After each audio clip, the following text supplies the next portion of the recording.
झुंजार SC37 news Osmanabad या YouTube चॅनलमध्ये व ब्लॉगमध्ये आपलं सर्वांचं स्वागत आहे।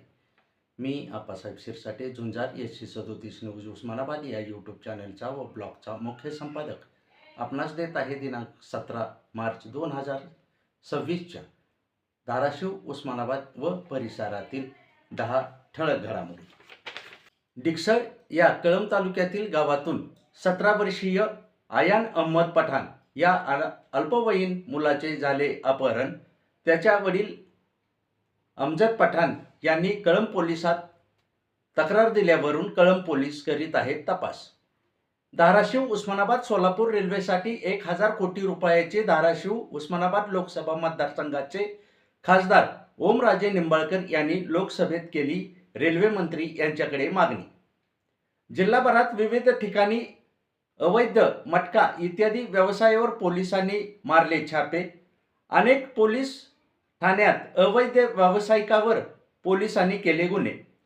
कामगार कल्याण मंडळाच्या कार्यालयीन कामकाजाचा अनागोंदी कारभार पत्रकारांनी चव्हाट्यावर आणल्यानंतर आमदार सुरेश धस यांनी मयत लोकांच्या नावेही अनेक लाभ लाटल्याचे आणून दिले निदर्शनास व मानली विधानसभेत लक्षवेधी।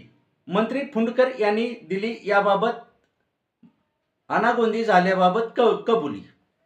आश्रमशाळा शिक्षक व कर्मचाऱ्याच्या भविष्य निर्वाह निधीचे प्रस्ताव प्रलंबित असल्याबाबतची शिक्षकांनी जिल्हाधिकारी यांच्यामार्फत मुख्यमंत्री यांच्याकडे दिले निवेदन व दिली तक्रार आणि उपोषणाचा दिला इशारा।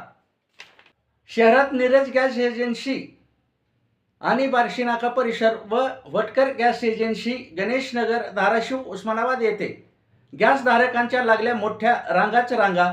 बुकिंग नंतर 3 ते 4 दिवसांनी OTP आल्यानंतर मिळणार गॅस सिलेंडर। एक कनेक्शन असणाराची मोठी उडाली तारंब। काळ्या बाजारात वर देखील लक्ष देण्याची आहे गरज। तुळजापूर तालुक्यातील जळकोट परिसरात गाराच्या तडाख्यामध्ये शेतकरी सापडला। अचानक झाली वादळी वाऱ्यासह गारपीट सुरू, शेतकरी यामुळे झाला चिंतेत। केंद्राचा आदेश, गॅस ग्राहकासाठी KYC सक्तीने अनिवार्य। KYC नसेल तर गॅस कनेक्शन होणार बंद आणि मिळणार नाही सिलेंडर। शालेय मुलाच्या हक्काच्या अन्नावर मारला जातोय डल्ला। आमदार कैलास पाटील यांनी विचारलेल्या प्रश्नावर शिक्षण मंत्री दादा भुसे यांनी दिले उडवाउडवीचे उत्तर। या उत्तरावर आमदार कैलास पाटील उत्तराने असमाधानी, कडक कारवाईची केली मागणी। मुख्यमंत्री बळीराजा पानंद रस्ता योजनेच्या सह अध्यक्षपदी नेमणूक झाल्याबद्दल मुरुम येथील शरण पाटील यांच्या महसूल विभागातर्फे उपविभागीय अधिकारी शेवाळे यांच्या हस्ते केला सत्कार।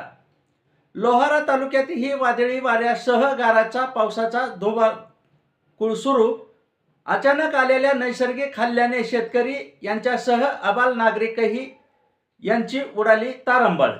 या होत्या धाराशिव, उस्मानाबाद व परिसरातील 10 ठळक घडामोडी।